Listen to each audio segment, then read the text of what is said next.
బాబా ఎక్కడికి వెళ్ళాలి? నాకు చదువుకోబుద్ధి అయితే లేదు. ఇవాళ ఒక్కరోజు ఏదైనా పార్క్కి తీసుకోవతావా? ఎందుకు? నాకు చదువుకోబుద్ధి అయితే లేదు. మా డాడీ నన్ను చదువుకోమని ఊరికే ఇబ్బంది పెడతాను. నేను నీతో వస్తా.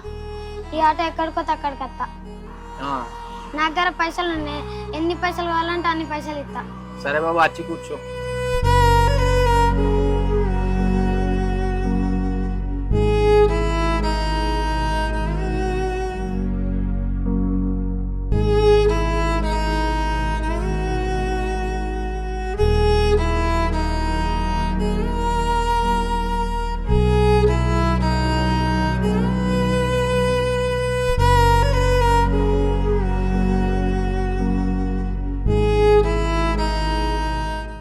తమ్ముడు ఎక్కడికి వెళ్ళాలి? అన్నా నేను ఒక అనాథనన్నా. మా ఊళ్ళో నన్ను వాడు తీసుకుంటారు ఒక్కలేరన్నా. ఇక నేను చచ్చిపోదాం అనుకుంటున్నా. ఈ ఒక్కరోజు నన్ను ఎటన్నా వేసుకోపోవన్నా. నా జీవితంలో ఈ రోజు గుర్తిండిపోవాలన్నా. సరే రా కూర్చో.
అన్న ఎక్కడికి వెళ్ళాలి?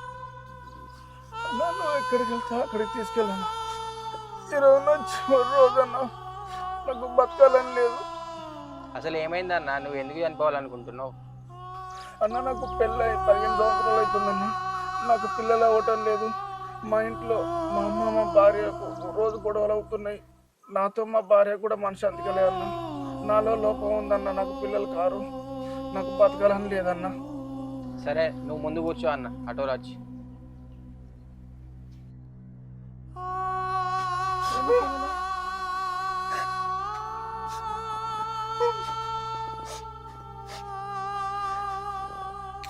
సుజాత, నేను ఇడిచి వెళ్ళిపోతున్నా. దయచేసి నన్ను క్షమించి.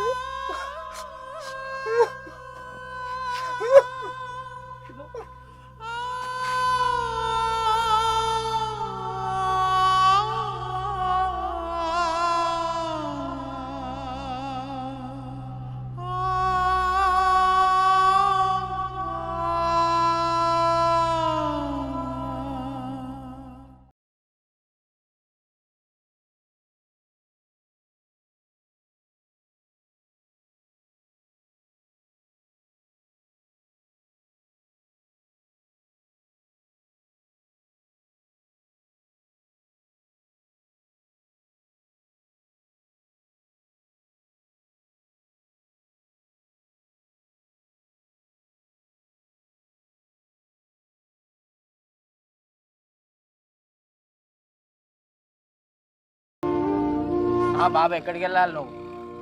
బాబు ఎక్కడికి పోతున్నా అడగకు దయచేసి తండ్రి. ఎందుకంటే నాకు 2 కొడుకులు, 2 ఓడాన్లు. నా భార్య చనిపోయింది. కనీసం తిన్నావా మావా అని అడుగుతూ లేరట. కొడుకులు అడుగుతలేరు, కూరలు అడుగుతలేరు. ఏం చేయాలో అర్థం అవుతుంది నాకు. ఎంత సంపాదించి పెట్టినా ఏం చేసినా ఏం లాభం లేకుండా ఇలా చివరి రోజు నాది. నన్ను చనిపోవాలనుకుంటున్నా. కనీసం నువ్వు ఎక్కడికి పోతావు అక్కడ దాకా తీసుకోవు బాబు. ఏమనుకో, చెప్పు, మళ్ళీ మామూలుగా వెళ్తుంది. ఓకేనా బాబు? అందుకే ఇన్ని చేసి ఏం లాభం బాబు. నాకు నా బాధలు కూడా చెప్పుకోవాలి, అర్థం నీకు చెప్పుడు అవుతుంది. కనీసం నువ్వన్నా కూడా సాయం చేస్తామని నీకేమైనా ఖర్చుల మంది అని ఇస్తావు బాబు అన్న. బాబు నువ్వు ఎక్కే, ఏం బాధపడవు, కూర్చో. కొంచెం పక్క జరుగు అన్న.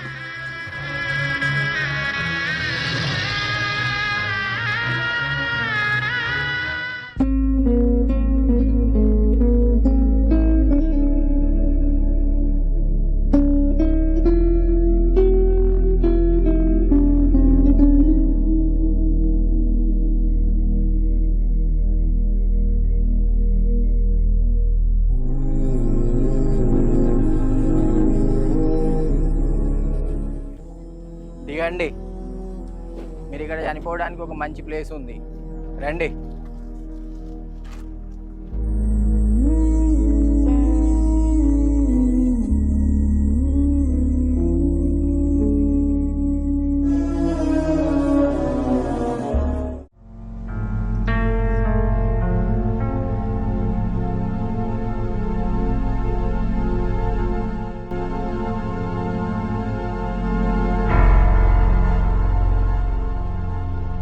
మీరు అందరూ ఒక 10 నిమిషాలు కూర్చోండి.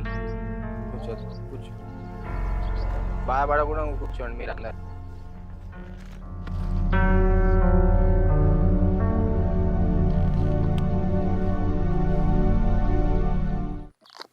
నువ్వు పోసుకోకు, ఇదే క్లాస్ తాగు. నువ్వు తాగుదా? నాకు తాగబుద్ధి అయితే తాగన్నా, తాగబుద్ధి అయితే పర్లేదు తాగన్నా. అద్దన్న తాగబుద్ధి అయితే లేదు. నువ్వు తాగుంటే నా మీద ఒట్టే అన్న. నువ్వు తాగాలి కంపల్సరీ. జీవితం ఇంకా కొన్ని నిమిషాలలో ముగించబోతున్నావు.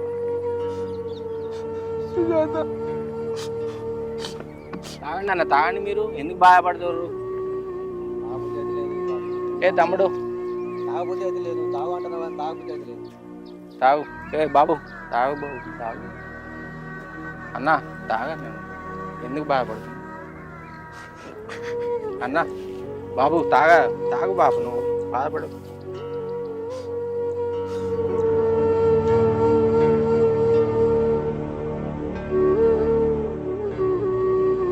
చిన్న ఆ జేబులో ఉన్న చిట్టి ఏంటిది?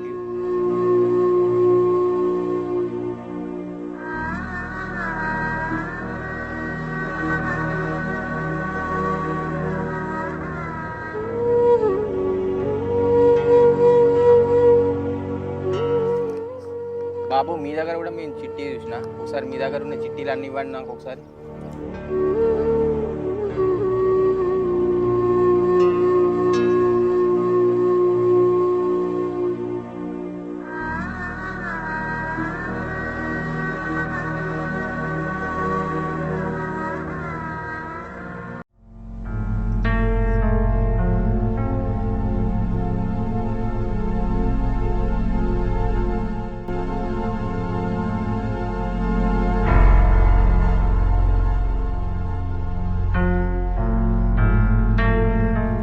చిట్టీలన్నీ మిక్స్ చేసిన మనిషి ఒక చిట్టి మీకు ఇస్తా, మీరు అది నాకు చెప్పండి. ఇగో బాబు అన్న తీసుకో. తమ్ముడు బాబు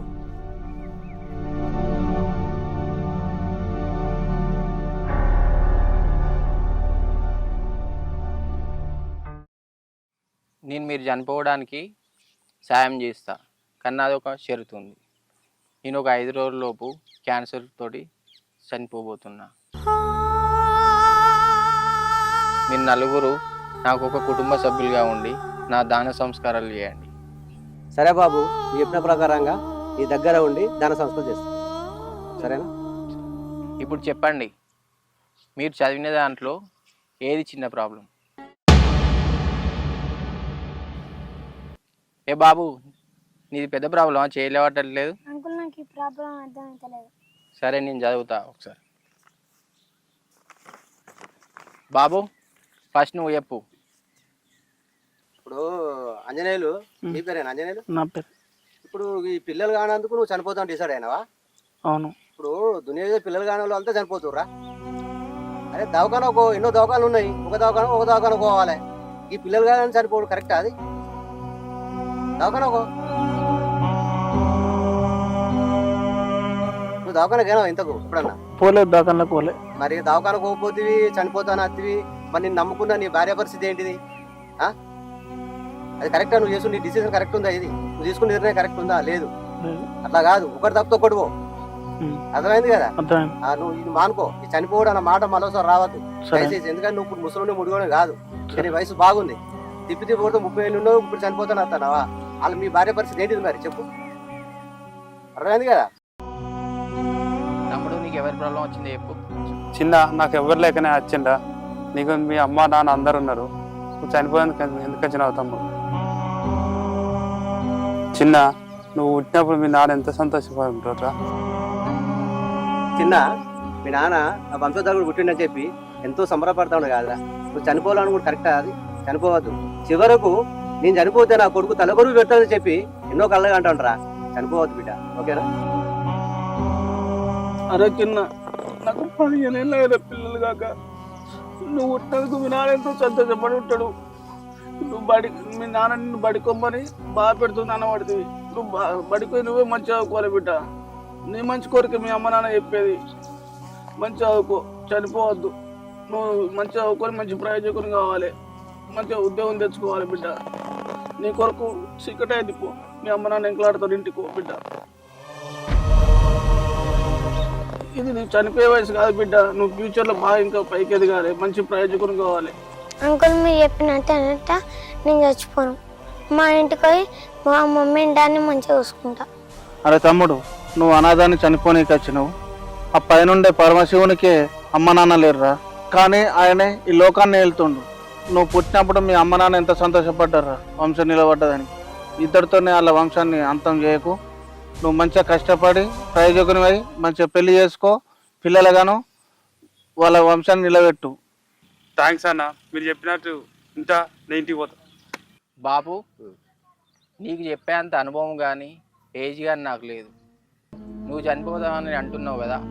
ఒకవేళ నువ్వు చనిపోతే రేపు నీ ఇంటి పక్కన వాళ్ళు, సమాజంలో ఉన్న వాళ్ళందరూ కలిసి నీ కొడుకును చెడు మాటలతోటి కొంచెం బాధ పెడతారు. అలా చనిపోయి కూడా రేపు నీ కుటుంబానికి, నీ ఇంటి పేరు కూడా నువ్వు చెడ్డ పేరు తీసుకొస్తావు. కాబట్టి నువ్వు ఒక పెద్ద మనసుతోటి, నీ పిల్లలే తప్పు చేసింది క్షమించి, ఆ క్షమించిన తర్వాత కూడా వాళ్ళకు మంచి సలహాలు ఇస్తూ నువ్వు వాళ్ళని ముందడి తీసుకెళ్ళి. నువ్వు చనిపోవద్దు బాబు. నువ్వు మా అటువంటి వాళ్ళకు మంచి సలహాలు ఇవ్వాలి. నువ్వు ఒక మాకు బాబులు అంటావు. నువ్వు బతికుండాలి బాబు.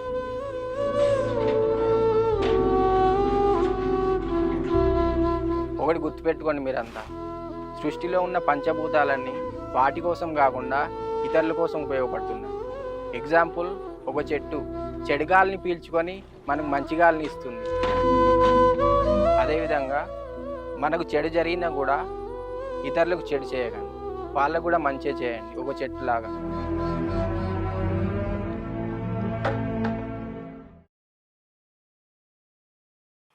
తాళం వేసింది లేరు.